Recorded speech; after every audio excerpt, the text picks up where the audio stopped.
اعوذ باللہ من الشیطان الرجیم بسم اللہ الرحمن الرحیم یا ایہا الذین آمنوا لا تکونوا کالذین کفروا وقالوا لإخوانهم اذا ضربوا في الارض او كانوا غزا لو كانوا عندنا ما ماتوا وما قتلوا ليجعل الله ذلك حسرة في قلوبهم والله يحيي ويميت والله بما تعملون بصير صدق اللہ مولانا العظیم بحمد اللہ تعالی آج دورہ تفسیر القرآن کا 59واں سبق شروع ہو رہا ہے۔ چوتھا پارہ ہے سورہ آل عمران کی آیت نمبر 156 سے سبق شروع ہو رہا ہے۔ اللہ ارشاد فرماتا ہے یا ایہا الذین آمنوا، اے ایمان والو، لا تکونوا کالذین کفروا، کافروں کی طرح مت ہو جانا۔ یہاں سے اللہ تعالیٰ پھر جہاد کی ترغیب دے رہے ہیں اور منافقین کی روش بھی بیان ہو رہی ہے۔ جب صحابہ کرام باہر جاتے سفر کے لیے یا جہاد کے لیے جاتے اور وہاں کسی کو تکلیف پہنچتی، کوئی شہید ہو جاتا، تو یہ کافر باتیں کرتے تھے کہ او جی اگر یہ نہ جاتے ہمارے پاس ہی رہتے تو ان کو یہ تکلیف تو نہ پہنچتی نا۔ ادھر وہ کہتے، ادھر جو ایمان والے ہیں ان کے دلوں میں اور جذبہ جہاد پیدا ہوتا، جس کی وجہ سے ان منافقوں کافروں کے دل میں حسرت اور بڑھ جاتی، یار کیسے لوگ ہیں جو مانتے ہی نہیں کسی کی۔ تو اللہ فرماتا ہے اے ایمان والو، ان لوگوں کی طرح نہ ہو جانا جنہوں نے کفر کیا، وقالو، اور انہوں نے کہا، لِإِخْوَانِهِمْ، اپنے بھائیوں کے متعلق، برادری والے بھی تھے نا۔ کب کہا؟ اِذَا ضَرَبُوا فِي الْأَرْضِ، جب انہوں نے زمین میں سفر کیا، او کانوا غزا، یا وہ غازی بننے کے لیے نکلے۔ یہ غزن رکعن کی طرح جمع کا صیغہ ہے، اس کا واحد ہے غازن، غازی، غازن، اور اس کی جمع غزن۔ لو کانوا عندنا، اگر یہ ہوتے ہمارے پاس، ما ماتوا، تو یہ مرتے تو نہ، وما قتلوا، اور نہ ہی یہ قتل کیے جاتے۔ لِيَجْعَلَ اللَّهُ ذَلِكَ حَسْرَةً فِي قُلُوبِهِمْ، اس لیے کہ اللہ ان کے دلوں میں اس کی حسرت رکھے۔ ہم تو روکتے تھے، یہ تو رکے ہی نہیں۔ وَاللَّهُ يُحْيِي وَيُمِيتُ، زندگی دینے والا بھی اللہ ہے، موت دینے والا بھی اللہ ہے۔ وہ گھر میں بیٹھا رہے، کوئی ضروری تھوڑی ہے وہ بچ جائے گا، مرے گا نہیں۔ کوئی جہاد پر جائے، کوئی ضروری تھوڑا ہے وہ قتل ہی ہوگا نا۔ زندگی اور موت کا مالک اللہ ہے۔ واللہ بما تعملون بصیر، اور جو کچھ تم کر رہے ہو اللہ اس کو دیکھ رہا ہے۔ وَلَئِن قُتِلْتُمْ فِي سَبِيلِ اللَّهِ، اور اگر تم اللہ کی راہ میں قتل کر دیے جاؤ، او متم، یا تم اللہ کی راہ میں مر جاؤ، لمغفرۃ من اللہ، تو البتہ اللہ کی طرف سے بخشش، و رحمہ، اور رحمت، خیر، یہ زیادہ بہتر ہے۔ اللہ کی طرف سے بخشش اور اللہ تعالیٰ کی طرف سے رحمت یہ زیادہ بہتر ہے، کس سے؟ مما یجمعون، اس ساری دولت سے جو یہ جمع کرتے ہیں۔ وَلَئِن مُتُّمْ، اور اگر تم مر جاؤ، او قتلتم، یا قتل کر دیے جاؤ، لَإِلَى اللَّهِ تُحْشَرُونَ، یہ سب کو خطاب ہے، تو تم سب نے اللہ کی بارگاہ میں جمع ہونا ہے، تم وہاں اٹھائے جاؤ گے، اللہ کے سامنے کھڑے کیے جاؤ گے۔ اب غزوہ احد میں مسلمانوں کی غلطی کی وجہ سے بڑا نقصان اٹھانا پڑا۔ اب دیکھیں، آپ سبق پڑھتے ہیں، کبھی سستی کر جائیں تو آپ کے اساتذہ آپ کو ڈانٹتے بھی ہیں، اوئے سبق نہیں یاد کیتا۔ اسی طرح ہر سربراہ جو ہے وہ ڈانٹ ڈپٹ تو کرتا ہی ہے نا، نظم کو چلانے کے لیے۔ اتنا بڑا نقصان ہوا مسلمانوں کا کہ 70 جلیل القدر صحابہ شہید ہو گئے، لیکن جو بعد والے تھے، پیچھے والے صحابہ تھے، سرکار نے ان کو کچھ بھی نہیں کہا، بلکہ بڑی محبت سے ملتے رہے ان سے۔ تو اس کا نتیجہ کیا ہوا؟ وہ سب سرکار کے گرد اکٹھے رہے۔ اب اس کو اللہ بیان کرتا ہے، فَبِمَا رَحْمَةٍ مِّنَ اللَّهِ، تو یہ کتنی مہربانی ہے اللہ کی، کتنی مہربانی کی وجہ ہے کہ لنت لہم، کہ تو ان کے لیے نرم دل ہے۔ اللہ کی مہربانی کی وجہ سے، بہت بڑی مہربانی کی وجہ سے تو ان کے لیے رحم دل ہے، نرم دل ہے۔ وَلَوْ كُنْتَ فَظًّا، اگر تو ہوتا تیز مزاج، غلیظ القلب، سخت دل، لَانْفَضُّوا مِنْ حَوْلِكَ، تو محبوب پیارے یہ تیرے ارد گرد سے بکھر جاتے، بھاگ جاتے۔ فَاعْفُ عَنْهُمْ، چل محبوب تو ان کو معاف کر دے۔ اب اللہ کا دریائے کرم دیکھو کتنا ہے، محبوب چل تو ان کو معاف کر دے، ایک۔ اور دوسرا وَاسْتَغْفِرْ لَهُمْ، اور ہماری بارگاہ میں ان کی بخشش کی دعا کر۔ کیا اللہ کی مہربانی ہے، محبوب پیارے آپ ان کو معاف بھی کر دیجئے اور ہماری بارگاہ میں بھی دعا کیجئے ان کی بخشش کی، پھر ان کو نظر انداز نہ کیجئے۔ وَشَاوِرْهُمْ فِي الْأَمْرِ، جو معاملات وحی کے ساتھ متعلق ہیں ان میں تو مشورہ نہیں، باقی کے جو معاملات ہیں ان میں ان سے مشورہ کرتے رہو۔ تو یہ جو مشورہ ہے نا، مشورہ یہ بڑا لازمی ہے، لازمی ہے مشورہ۔ فقہاء نے لکھا ہے کہ وہ بادشاہ جو دینی معاملات میں علماء سے مشورہ نہ کرے، وہ واجب العزل ہے، اس کو ہٹانا واجب ہے۔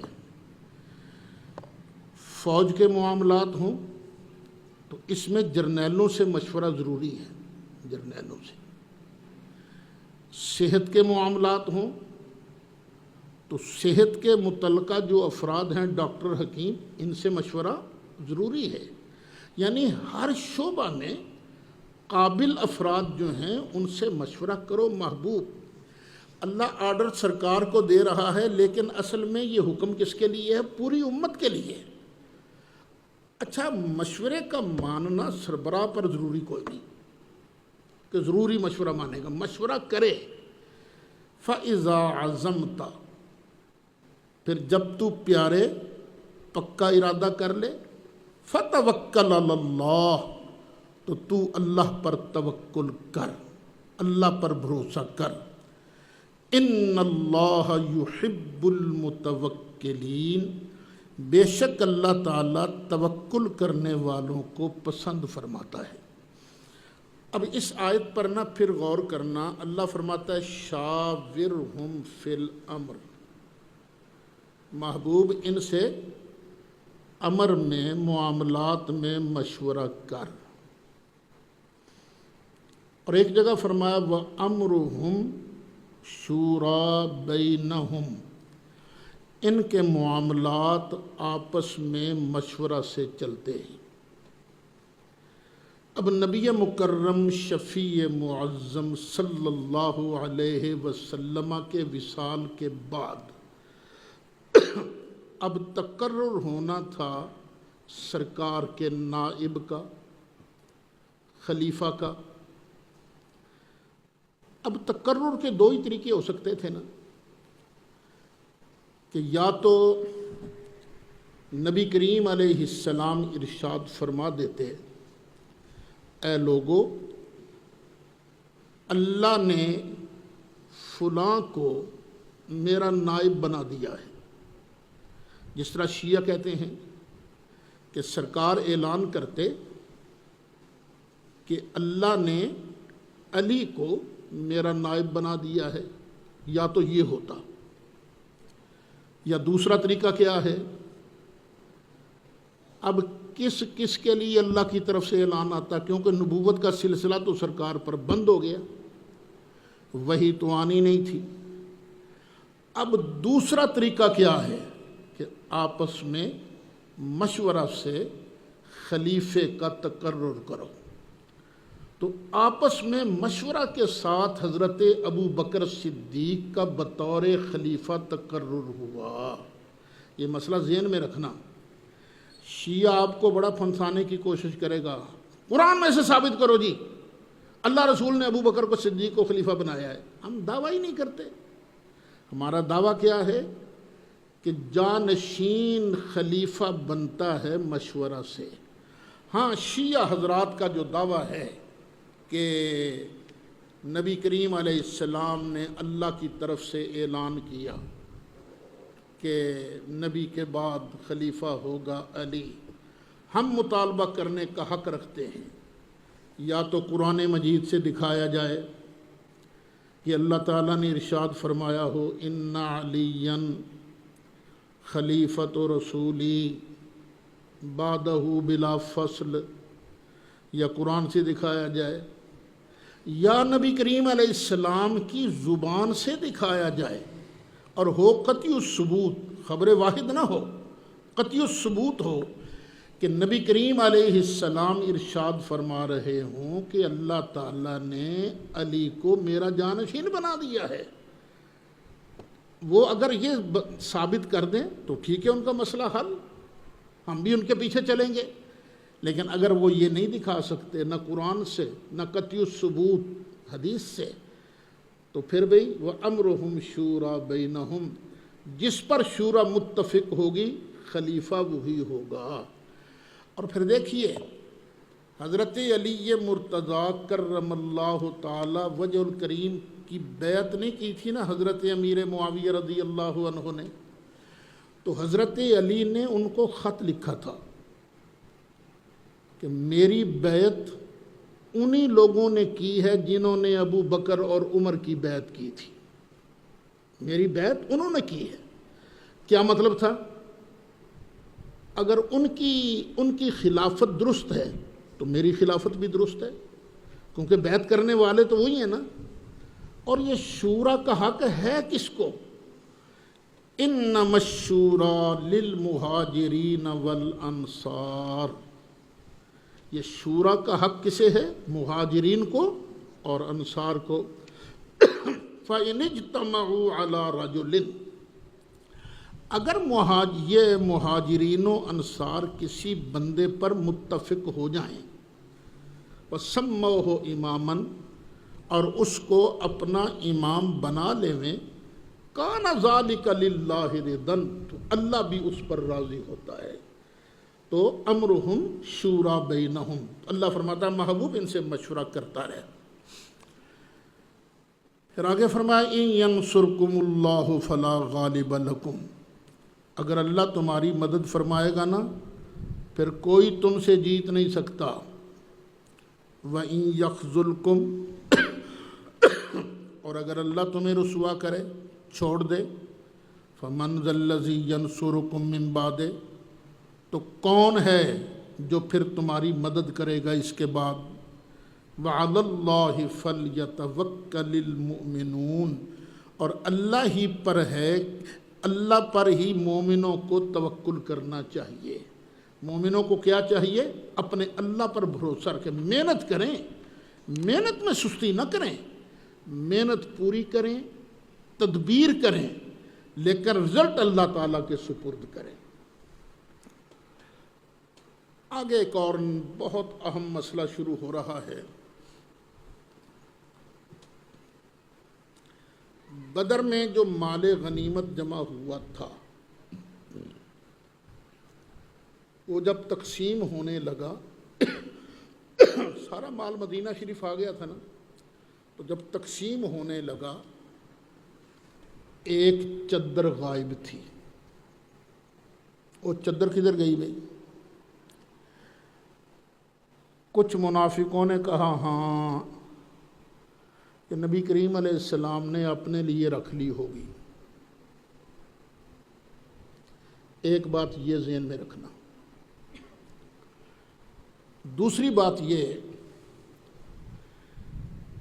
کہ درے پر موجود احد میں جو صحابہ کرام تھے ان کے دل میں آیا کہ وہ جو ان کے پیچھے کافروں کے پیچھے دوڑ کر ان کو مار رہے ہیں، ان کا اسلحہ وغیرہ چھین رہے ہیں، ان کا مال جو ہے وہ لے رہے ہیں، تو کہیں سرکار یہ نہ کہہ دیں جس نے مال حاصل کیا ہے اسی کا ہے، ہم کہیں رہ نہ جائیں، ایسا نہ ہو کہ ہمیں مال نہ ملے. یہ دوسری بات ذہن میں رکھنی ہے. یہ شان نزول ہیں اس آیت کے جو آگے آ رہی ہے. ویسے ایک بات اور بھی ذہن میں رکھ لیجئے، شاہ ولی اللہ فرماتے ہیں ادر الاشیاء فی فہم القرآن شان النزول، قرآن فہمی میں سب سے مضر چیز یہ شان نزول ہے. شان نزول پر آیت بند نہیں ہوتی. شان نزول بیان ہو سکتا ہے اس وجہ سے یہ آیت آئی، لیکن حکم اس کا عام ہوتا ہے. اب یہ نبی کریم علیہ السلام پر ایک قسم کی خیانت کا الزام لگ رہا تھا نا. وہ چادر والی بات ہو تو، یا یہ کہ کسی کو حق دینا کسی کو نہ دینا، یہ خیانت کا الزام ہے. اور خیانت تو پسند نہیں ہے نہ اللہ کو نہ اللہ کے رسول علیہ السلام کو. خیبر میں فتح کے بعد مسلمانوں کا ایک آدمی فوت ہو گیا. سرکار نے فرمایا پھر یہیں دفن کر دو اس کو. اب اس کے جنازے کے لیے سرکار کی بارگاہ میں عرض کیا گیا تو سرکار نے فرمایا میں تو نہیں پڑھوں گا، تم پڑھ لو. رحمت للعالمین جنازہ پڑھانے سے انکار کر رہے ہیں.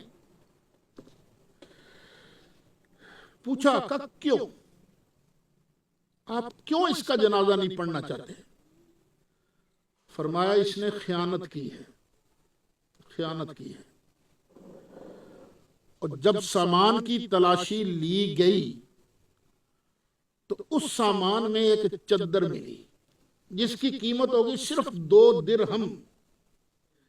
یعنی خیانت ایک ایسی بری چیز ہے کہ جس کی وجہ سے رحمت کائنات صلی اللہ علیہ وسلم جیسی عظیم شخصیت نے خیانت کی وجہ سے جنازہ پڑھانے سے انکار کر دیا، لیکن دوسروں کو کہا کہ بھئی تم پڑھو جنازہ. یہاں سے یہ مسئلہ بھی معلوم ہوا کہ کبیرہ گناہ کی وجہ سے بندہ بے ایمان نہیں ہو جاتا. اگر وہ بے ایمان ہو جاتا تو سرکار صحابہ کو بھی نہ پڑھنے دیتے. اور پھر یہ بھی مسئلہ معلوم ہوا سرکار کی نگاہ نبوت کتنی تیز تھی. اس نے چھپایا، سرکار نے فٹ بتا دیا. اچھا، اب یہ تینوں چیزیں نا ذہن میں رکھ کے اب آیت کا ترجمہ سنو. وَمَا كَانَ لِنَبِيٍّ أَن يَغُلَّ، کسی نبی کے لیے یہ لائق ہے ہی نہیں کہ وہ خیانت کرے. سوچنا بھی نہ کسی نبی کے بارے میں کہ نبی خیانت کرے گا، کیونکہ خیانت اور نبوت دو متضاد چیزیں ہیں. نبی خائن نہیں ہوتا اور خائن نبی نہیں ہوتا. وَمَن يَغْلُلْ، جو خیانت کرے گا، اصل میں غل کہتے ہیں مال غنیمت میں سے کوئی چیز چھپانا.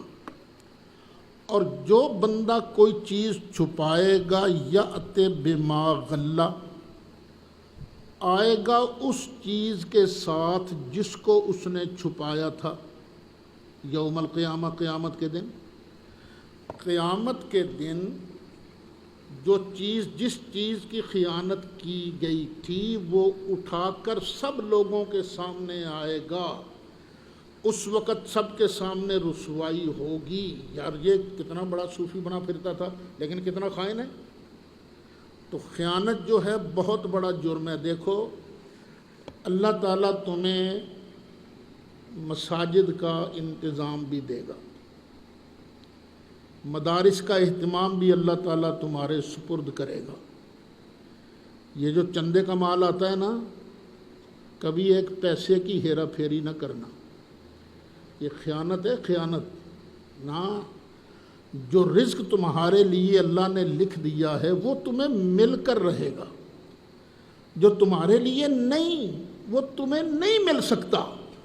اس لیے اب تیری مرضی، حلال کر کے کھا یا حرام کر کے کھا. تو قیامت کے دن کتنی بڑی رسوائی ہوگی خائنین کے لیے جو خیانت کرتے ہیں. ثم توفی کل نفس ما کسبت،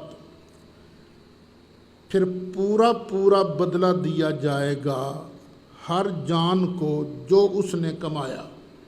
جس نے نیکی کمائی اس کو بھی پورا اجر دیا جائے گا، جس نے گناہ کمایا اس کو بھی پورا بدلہ دیا جائے گا.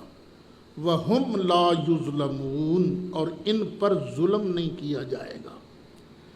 اچھا، یہاں یہ بات یاد رکھنا، نیکی میں اللہ کمی نہیں کرے گا،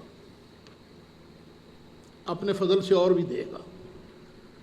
اور بعض اوقات یوں بھی ہوگا، گناہ گار ہوگا نا، گناہ گار، تو اللہ اپنے فضل سے اس کا گناہ معاف کر دے گا، گناہ معاف کر دے گا.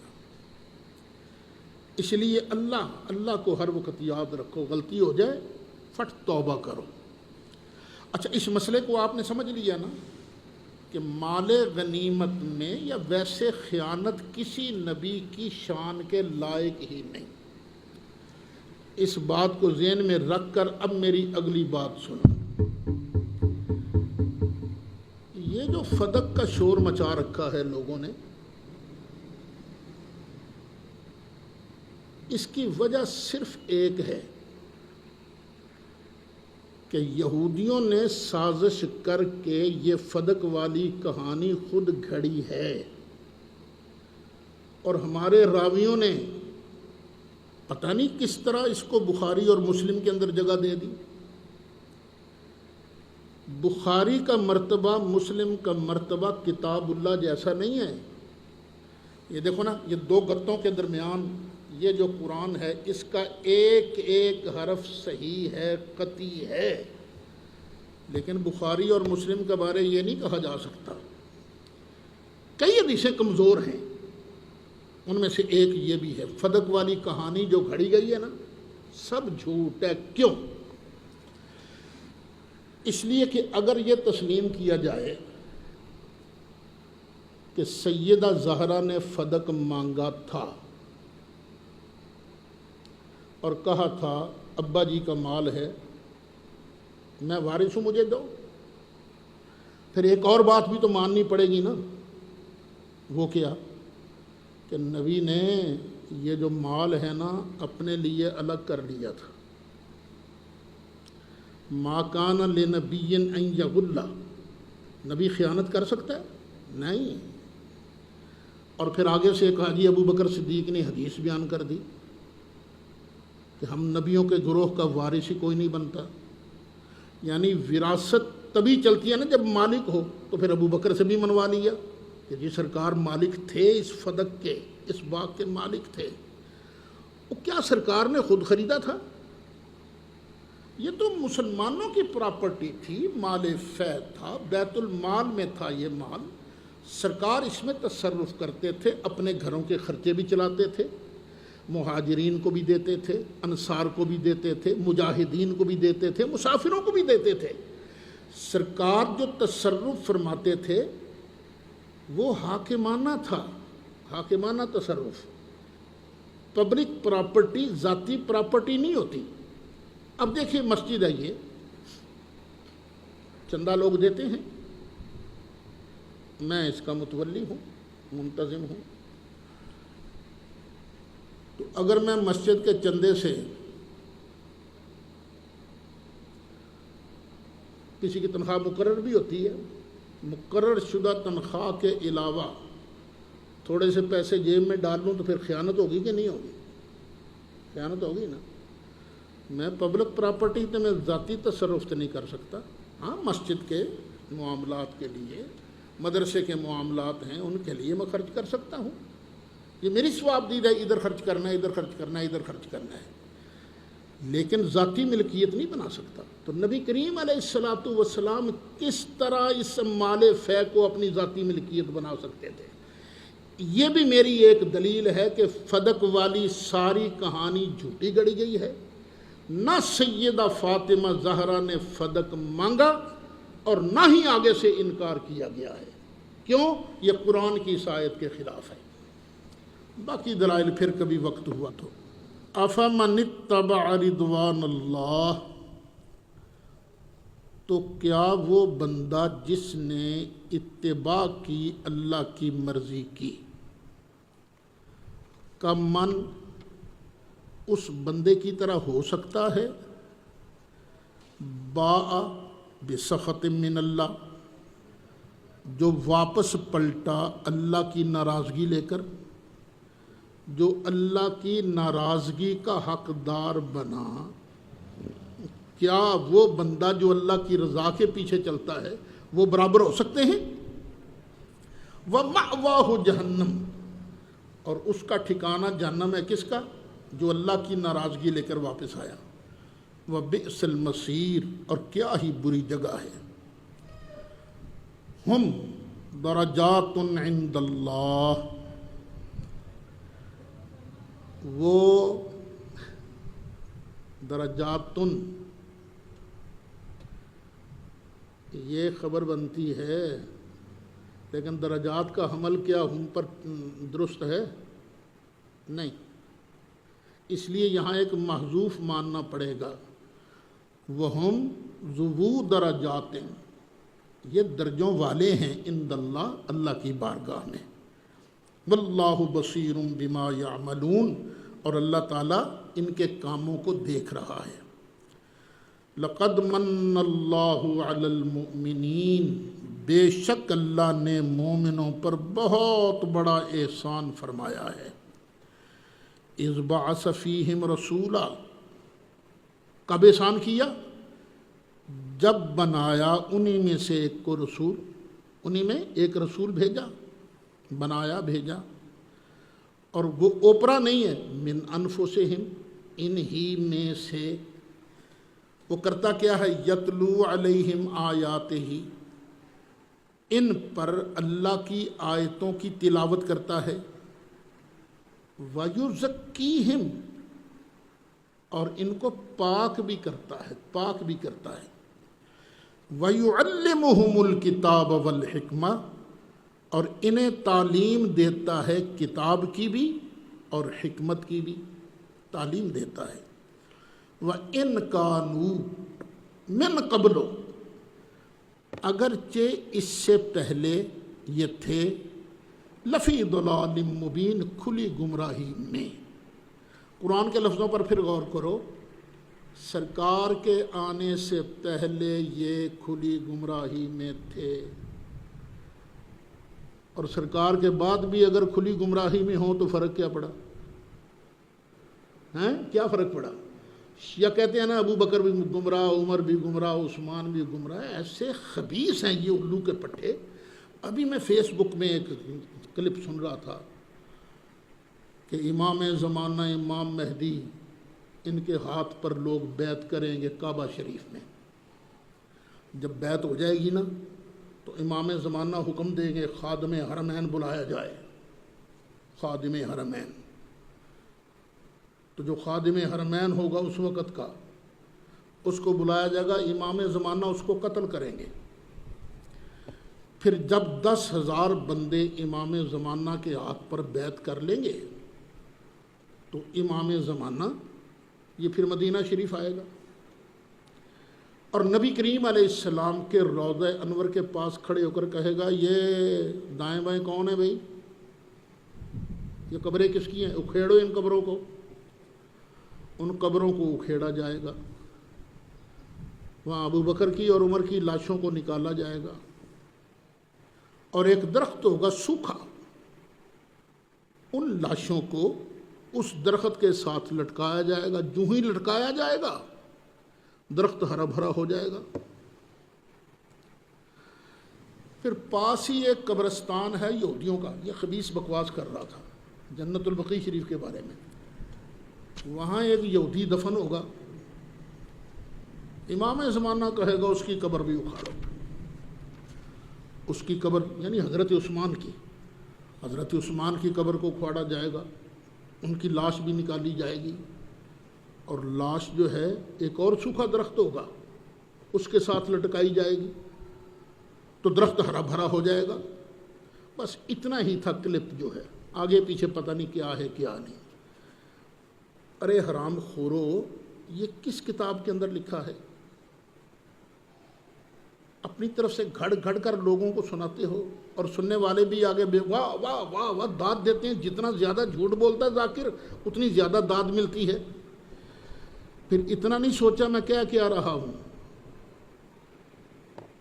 لاشیں حضرت ابو بکر اور حضرت عمر کی تب نکلیں گی نا اگر لاشیں وہاں موجود ہوں گی.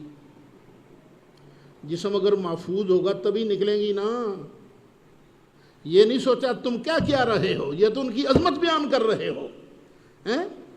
اور پھر وہ اتنی بابرکت جسم ہوں گے سوکھے درخت کے ساتھ لگتے ہی اس کو بھی ہرا بھرا کر دیں گے. اوہ اللہ تعالیٰ ہدایت دے تمہیں. تم کیا جھوٹ پھیلا رہے ہو؟ قرآن پر عمل کرو. قرآن کیا کہتا ہے؟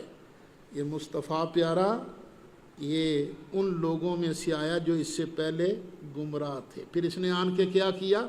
ان کو پاک کر دیا. ابو بکر کو سرکار نے پاک کر دیا، عمر کو سرکار نے پاک کر دیا، عثمان کو سرکار نے پاک کر دیا اور علی مرتضیٰ کو سرکار نے پاک کر دیا. اتنا پاک کیا کہ جس بندے نے بھی ایمان کی نگاہ سے سرکار کو ایک مرتبہ دیکھ لیا پھر اسی ایمان پر خاتمہ ہوا. کلم وعد اللہ الحسنی، اللہ نے ہر ایک سے جنت کا وعدہ فرما لیا ہے. اولما اصابتکم مصیبۃ قد اصبتم مثلیہا، کیا جب پہنچی تم کو مصیبت، احد میں مصیبت پہنچی نا، اللہ فرماتا قد اصبتم مثلیہا، بے شک تم بھی پہنچا چکے ہو اس سے ڈبل. اس سے پہلے بدر میں تم احد کی مصیبت سے ڈبل مصیبت ان کو پہنچا چکے ہو. احد میں کتنے صحابہ شہید ہوئے تھے؟ 70. اور بدر میں کتنے کافر مارے گئے تھے؟ 70. گرفتار کتنے ہوئے تھے؟ 70. ڈبل ہو گئی نا. قلتم انا ھذا، پھر تم نے کہا یہ مصیبت کہاں سے آ گئی؟ قل، محبوب کہہ دے، هو من عند انفسکم، اور یہ تمہاری اپنی طرف سے ہے نا، نہ درہ چھوڑتے نہ یہ بات بنتی۔ ان اللہ علی کل شیء قدیر، بے شک اللہ ہر چاہے پر قادر ہے، جو چاہتا ہے کر سکتا ہے۔ وما اصابکم، اور جو پہنچی تم کو مصیبت، یوم التقى الجمعان، جس دن دو گروپ آپس میں بھیڑے، فبإذن اللہ۔ اب پھر دیکھو نا، اللہ تسلی بھی دے رہا ہے، تسلی بھی دے رہا ہے، تھی تو تمہاری غلطی، لیکن اللہ تعالیٰ کہہ رہا ہے کہ میرے ہی حکم سے ہوا ہے۔ فبإذن اللہ ولیعلم المؤمنین، اور تاکہ اللہ تعالیٰ مومنوں کو ظاہر کر دے۔ وہ عالم یعلموں کے بارے میں نے بتایا تھا نا آپ کو، ایک ہوتا ہے علم اور ایک ہوتا ہے علم ظہور، بتایا تھا نا سبق کے بارے میں مثال دے کر، تاکہ اللہ ظاہر کر دے مومنوں کو بھی، وَلِيَعْلَمَ الَّذِينَ نَافَقُوا، اور ان کو بھی ظاہر کر دے جو منافق بنے۔ وَقِيلَ لَهُمْ تَعَالَوْا قَاتِلُوا فِي سَبِيلِ اللَّهِ أَوِ ادْفَعُوا، اور کہا گیا ان منافقوں سے آؤ اللہ کی راہ میں لڑو، اور لڑنا نہیں ہے، أَوِ ادْفَعُوا، تو چلو دشمن کو دفع تو کرو نا، چلو کچھ ساتھ تو دو۔ قالو، انہوں نے پتہ کیا جواب دیا عبداللہ بن ابی اینڈ کمپنی نے، لو نعلم قتالا، اگر ہم جانتے نا یہ لڑائی ہے، لاتبعناکم، ہم ضرور تمہارا ساتھ دیتے، تمہاری اتباع کرتے۔ یہ تو لڑائی ہے ہی نہیں، یہ تو خودکشی ہے، ہم کیسے لڑیں؟ بھئی تم 1000 ہو، ادھر 3000 ہیں، تمہارے پاس اسلحہ تھوڑا، ان کے پاس اسلحہ زیادہ، اس لیے نہیں، ہم نہیں لڑتے۔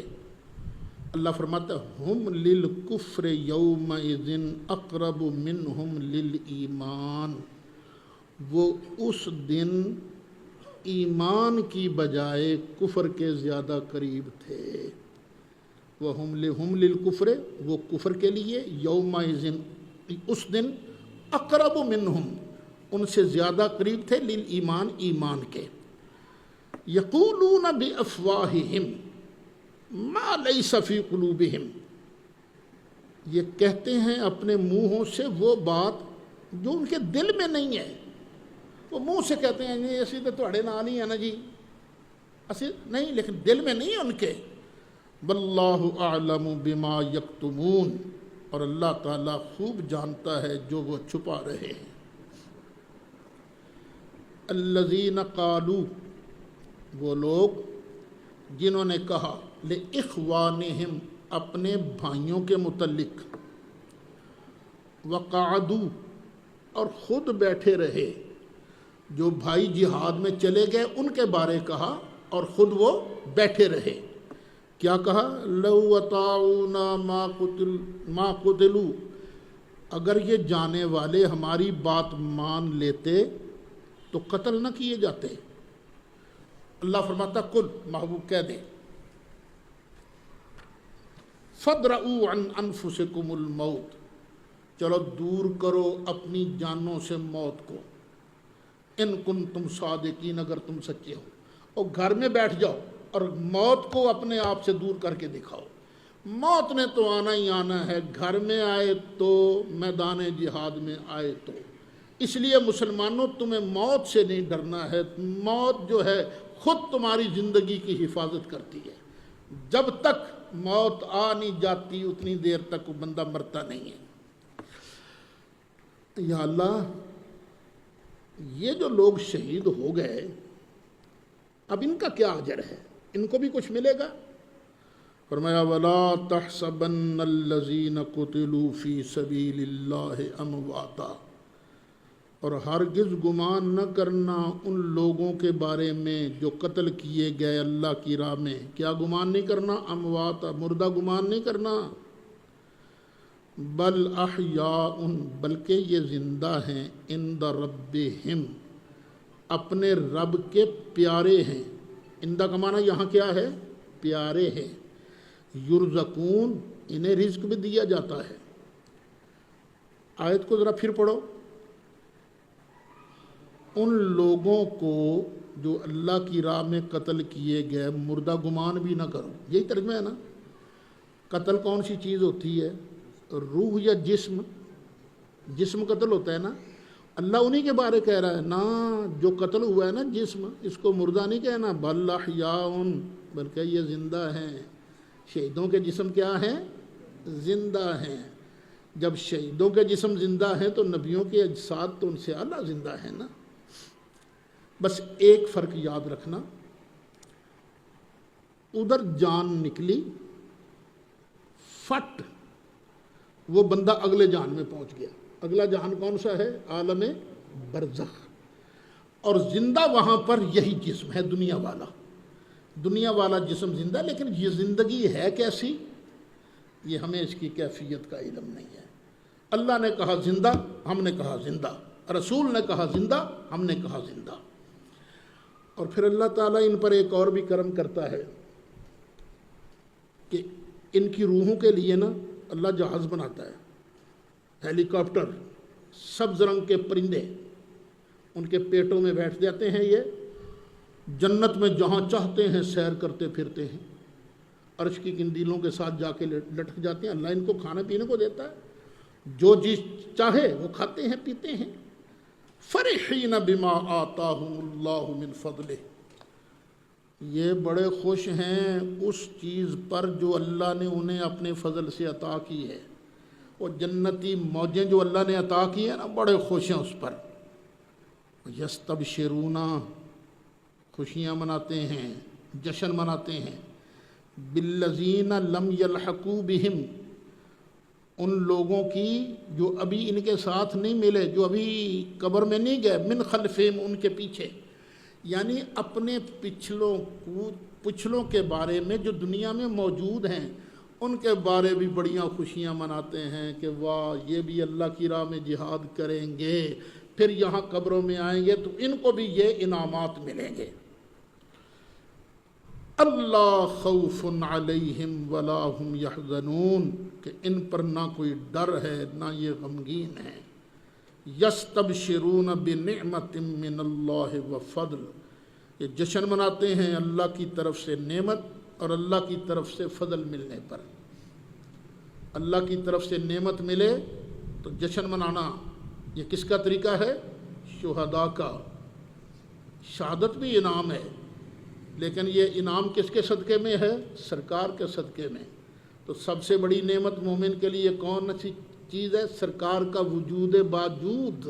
نبی کریم علیہ السلام جس دن دنیا میں تشریف لائے اس دن ایمان والے یستبشرون، خوشیاں مناتے ہیں بنعمت من اللہ، اللہ کی طرف سے نعمت کی، وفضل، اور اللہ کی طرف سے فضل کے ملنے کی.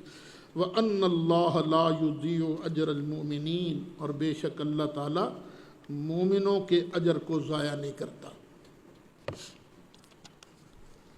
الَّذِينَ اسْتَجَابُوا لِلَّهِ وَالرَّسُولِ، وہ لوگ. اچھا، یہ احد کی لڑائی کے بعد یہ ابو سفیان لشکر کو لے کر نکل گیا.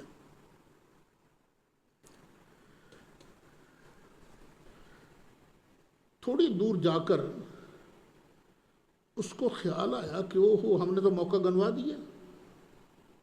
اب تو مسلمان پھنسے ہوئے تھے، گرفت میں آئے تھے، مار دیتے سب کو. واپس پلٹا. ادھر نبی کریم علیہ السلام کو بھی اطلاع ہو گئی. سرکار نے فرمایا چلو بھائی، مسلمان زخمی ہیں، زخموں سے چور چور ہے، لیکن پھر بھی وہ نکل پڑے. حمراء الاسد ایک جگہ ہے، وہاں تک پہنچے، 3 میل دور مدینہ شریف سے.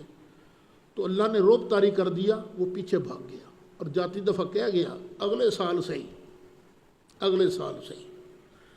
اللہ اس کو بیان فرماتا الذین استجابوا للہ والرسول، وہ لوگ جو حاضر ہو گئے اللہ کے لیے اور رسول کے لیے. رسول اللہ نے بلایا، حاضر ہو گئے. من بعد ما اصابہم القرح، زخم پہنچنے کے بعد. زخمی بھی تھے، بہانہ بھی بنا سکتے تھے، لیکن نہیں کہا یا رسول اللہ ہم حاضر ہیں۔ للذین احسنوا منہم، ان لوگوں کے لیے جنہوں نے اچھا کام کیا تھا۔ اچھا یہاں یاد رکھنا منہم میں من تبعید کا نہیں، من بیان کا ہے۔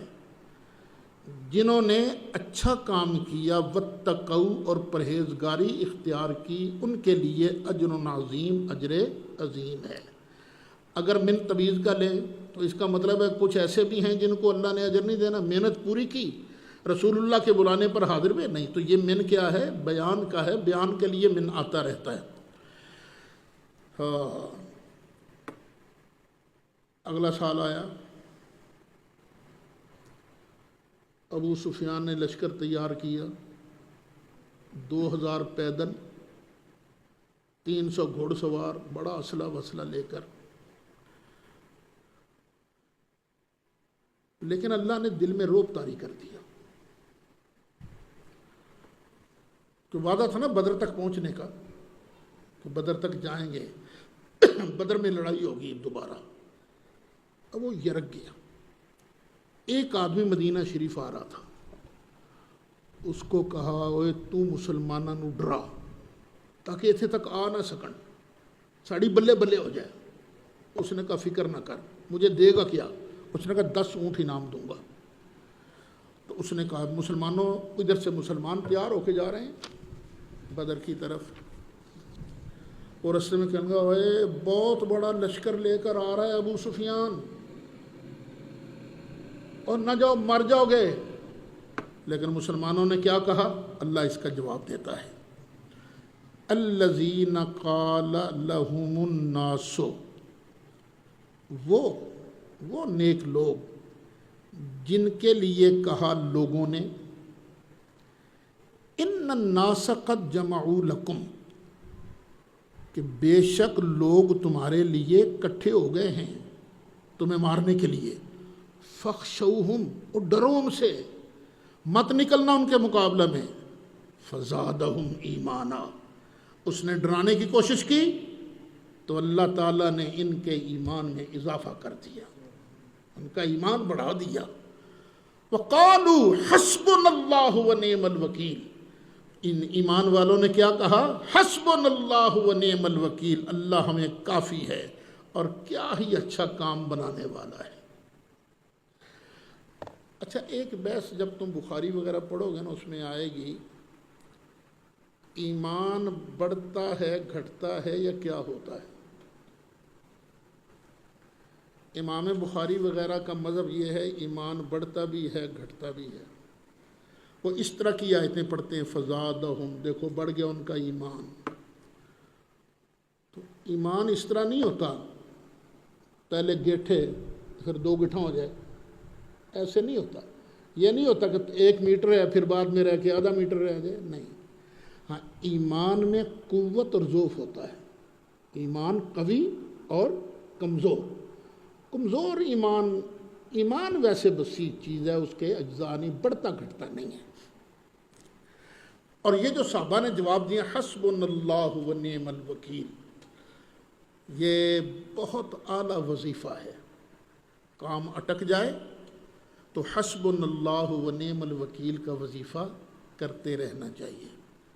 ہمیں بھی حضرت صاحب نے یہی بتایا ہوا ہے۔ یہ وظائف 2 خزانے کتاب بھی لکھی انہوں نے، 2 خزانے، ایک یہ کہ پہلے 100 مرتبہ درود شریف پڑھو، پھر 500 مرتبہ حسبنا اللہ ونعم الوکیل، پھر 500 مرتبہ درود شریف۔ پھر ایک وظیفہ اور ہے، 100 مرتبہ درود شریف پہلے، 500 مرتبہ لا حول ولا قوت الا باللہ یہ، اور 100 مرتبہ درود شریف۔ ایک ہے ختم غوثیہ، ایک ہے ختم مجددیہ۔ ختم غوثیہ پڑھ کے اس کا ثواب سرکار غوث اعظم کی بارگاہ میں پیش کرنا ہے، اور دوسرا پڑھ کے سرکار مجدد الف ثانی کی روح کو اس کا ثواب پیش کرنا ہے۔ اچھا مسلمان تو بڑے مزے سے بدر تک پہنچ گئے، وہاں انہوں نے تجارت کی تو اللہ نے فائدہ بھی بڑھا دیا۔ وہ تو ڈر کے مارے آئے ہی نہیں نا ابو سفیان اینڈ کمپنی۔ اللہ فرماتا ہے فَانْقَلَبُوا بِنِعْمَةٍ مِّنَ اللَّهِ، پھر وہ واپس پلٹے اللہ کی نعمت لے کر، احسان لے کر اور اللہ کا فضل لے کر۔ لم یمسسہم سوء، انہیں ذرا بھی تکلیف نہیں پہنچی۔ واتبعوا رضوان اللہ، اور انہوں نے اتباع کی اللہ کی رضا کی، اللہ کی خوشی پر چلے کہ اللہ خوش ہوگا۔ واللہ ذو فضل عظیم، اور اللہ تعالیٰ بڑے فضل والا ہے۔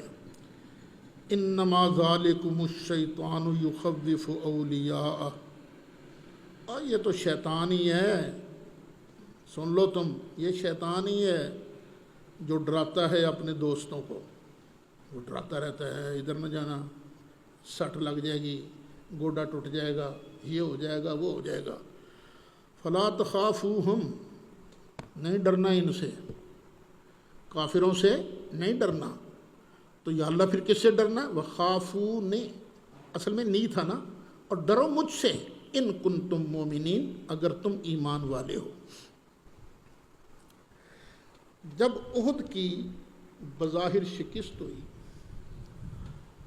کچھ جو منافق تھے نا، انہوں نے سمجھ لیا کہ اب مسلمانوں کا عروج نہیں ہے، کافر ان کو ختم کر دیں گے۔ انہوں نے مسلمانوں کو بھی گمراہ کرنا شروع کر دیا، سرکار کو بڑی تکلیف پہنچی۔ تو اللہ تعالیٰ نے آیتیں نازل فرمائی، وَلَا يَحْزُنْكَ الَّذِينَ يُسَارِعُونَ فِي الْكُفْرِ، اے محبوب تجھے غمگین نہ کر دیویں وہ لوگ جو کفر میں دوڑتے ہیں، جو کفر میں دوڑتے ہیں نا، سازشیں کرتے ہیں، ان سے پریشان نہ ہونا۔ انہم لن یضروا اللہ شیئا، یہ ہرگز اللہ کا کچھ نہیں بگاڑ سکیں گے۔ بگاڑنا کافروں نے کس کا تھا؟ سرکار کا۔ دشمنی کس سے تھی؟ سرکار سے۔ بگاڑنا وہ سرکار کا چاہتے تھے، لیکن اللہ کیا کہتا ہے؟ انہم لن یضروا اللہ شیئا، بے شک وہ ہرگز اللہ کو ذرہ بھی نقصان نہیں دے سکیں گے۔ پتہ چلا محبوب کی اللہ کی بارگاہ میں بڑی وقت ہے۔ اللہ کی بارگاہ میں محبوب کا درجہ اتنا ہے کہ محبوب کی بات کو اللہ اپنی بات قرار دیتا ہے۔ یرید اللہ اللہ یجعل لہم حظا فی الآخرہ۔ محبوب ایک بات کی طرف اور بھی غور کرو، یہ جو شیطان صفت ہے نا، اللہ یہی چاہتا ہے کہ ان کو آنا بھی نہ ملے قیامت کے دن، کچھ بھی نہ ملے۔ یرید اللہ، اللہ چاہتا ہے، اللہ یجعل لہم، کہ نہ بناوے ان کے لیے حظا فی الآخرۃ، آخرت میں کوئی حصہ۔ وَلَهُمْ عَذَابٌ عَظِيمٌ، اور ان کے لیے بہت بڑا عذاب ہے۔ ان الذین اشتروا الکفر بالایمان، بے شک جن لوگوں نے خریدا کفر کو ایمان کے بدلے، ایمان پاس تھا، ایمان دے دیا، کفر خرید لیا، لن یضروا اللہ شیئا، وہ ہرگز اللہ کا کچھ نہیں بگاڑ سکیں گے۔ وَلَهُمْ عَذَابٌ عَلِيمٌ، اور ان کے لیے دردناک عذاب ہے۔ پہلے عذاب عظیم کہا، اب فرمایا عذاب علیم۔ وَلَا يَحْسَبَنَّ الَّذِينَ كَفَرُوا أَنَّمَا نُمْلِي لَهُمْ خَيْرٌ لِأَنفُسِهِمْ، اور جو کافر ہیں نا، یہ ہرگز یہ خیال نہ کریں، کس بات کا؟ انا ما نملی لہم، جو ہم انہیں مہلت دے رہے ہیں، خیر لانفسہم، یہ ان کے لیے بہتر ہے، یہ نہ خیال کریں۔ ما نملی لہم یہ مبتدا ہے، اور خیر لانفسہم یہ خبر ہے۔ انما نملی لہم، بے شک ہم انہیں کیوں مہلت دے رہے ہیں؟ لیزدادوا اسما، تاکہ اور ان کے گناہ بڑھتے جائیں۔ بھئی اگر آج مر گئے تو گناہ کل والے تو نہیں نا پھر اسی میں شامل ہوں گے، اس لیے ان کو دو نا زندگی، تاکہ اور کرتوت کرن اور شرارتیں کریں، تاکہ ان کی سزا بڑھتی رہے۔ وَلَهُمْ عَذَابٌ مُّهِينٌ، اور ان کے لیے ذلیل کر دینے والا عذاب ہے۔ ما كان الله ليذر المؤمنين على ما انتم عليه حتى يميز الخبيث من الطيب۔ نبی کریم علیہ الصلاۃ والسلام نے ایک دن ارشاد فرمایا، قیامت تک جتنے لوگ پیدا ہونے ہیں نا، ہم سب کو جانتے ہیں، کون ہمیں مانے گا، کون ہمارا انکار کرے گا۔ منافق بھی بیٹھے تھے، انہوں نے ایک دوسرے کی طرف اشارے کیے، سنو کیا کہہ رہا ہے۔ کہتا ہے کہ جو ابھی پیدا نہیں ہوئے میں ان کو بھی جانتا ہوں، ہم روز اس کے پیچھے نمازیں پڑھتے ہیں، ہمیں تو جانتا نہیں ہے اور ان کو ضرور جانے گا۔ نبی کریم علیہ الصلاۃ والسلام جلال میں آئے، منبر پر جلوہ افروز ہوئے، فرمایا ما بال اقوام طعنوا فی علمی، اس ٹولے کا کیا حال ہوگا جنہوں نے میرے علم میں طعنہ زنی کی ہے۔ رسول کے علم میں طعنہ زنی کس نے کی؟ منافقوں نے۔ مومن طعنہ زنی نہیں کرتا، مومن نہیں طعنہ زنی کرتا۔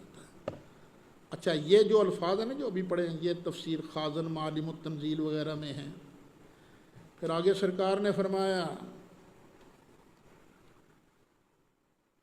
اب سے لے کر قیامت تک جو کچھ ہونے والا ہے مجھ سے پوچھو، میں بتاؤں گا۔ لا تسألونی عن شیء فیما بینکم وبین الساعة الا نبأتکم بہ، اب سے لے کر قیامت تک جو کچھ ہونے والا ہے پوچھو مجھ سے، نہ بتاؤں تو اللہ کا نبی نہ کہنا۔ جلال میں تھے سرکار۔ ایک صحابی جن کا نام ہے عبداللہ، ماں کا نکاح ہوا تھا حذافہ کے ساتھ، حذافہ، لیکن لوگ کہتے تھے یہ حرامی ہے، حلالی نہیں۔ تنگ آ گئے تھے، لوگوں کے تانے سن سن کر کھڑے ہو گئے، من نبی یا رسول اللہ، یا رسول اللہ میرا باپ کون ہے؟ فرمایا ابو کا حذافہ، تیرا باپ حذافہ ہی ہے، بیٹھ جا بیٹھ جا۔ ایک اور کھڑا ہوا، این مصیری، آقا میرا ٹھکانہ کہاں ہے؟ وہ منافق تھا، فرمایا انت فی النار، تو جہنم میں جائے گا۔ سرکار جلال میں فرما رہے تھے، اخیر حضرت سیدنا فاروق اعظم رضی اللہ عنہ وہ گھٹنوں کے بل گر پڑے، مزاج شناس تھے نا سرکار کے۔ آقا یہ تانا ہم نے تو نہیں مارا، رضینا باللہ ربا، ہم اللہ کے رب ہونے پر راضی، وبالاسلام دینا، اور اسلام کے دین ہونے پر راضی، وبمحمد النبیّ، اور آپ کے نبی ہونے پر، غیب کی خبریں دینے والے پر ہم راضی ہیں۔ سرکار کا جلال تھوڑا سا ختم ہوا، فرمایا حل انتم منتہون، اب تو تانے نہیں مارو گے نا؟ سرکار نے اس وقت فرمایا تھا، لیکن منافق آج بھی طعنہ زنی کر رہا ہے سرکار کے علم کے بارے میں۔ اب ذرا ایک بات پر اور غور کرنا، سرکار نے فرمایا تھا یہاں سے لے کر یہاں تک جو کچھ ہونے والا ہے پوچھو میں بتاؤں گا۔ اب عبداللہ نے کیا بات پوچھی تھی؟ ان دو حدوں کے درمیان والی تھی یا پہلے والی تھی؟ پہلے والی تھی، میرا باپ کون ہے، وہ تو پہلے والی تھی۔ اور دوسرے نے پوچھا میں کہاں جاؤں گا، جنت میں کہ جہنم میں؟ سرکار نے فرمایا جہنم میں۔ وہ بھی ان کے درمیان والی بات تھی یا بعد والی تھی؟ سرکار یہ کہہ سکتے تھے میں نے تو کہا تھا بھی درمیان والی بات پوچھنا، تم نے پہلے اور آخری والی بات کیوں پوچھی ہے؟ تو سرکار اول و آخر سب کچھ جانے، دیکھے بعید و قریب، غیب کی خبریں دینے والا، غیب کی خبریں دینے والا، اللہ کا وہ حبیب نبی جی، اللہ اللہ اللہ لا الہ الا ہو۔ ترجمہ اس آیت کا جو شروع کی تھی، اور اس پر وہ مسئلہ علم غیب، یہ انشاءاللہ کل بیان کریں گے۔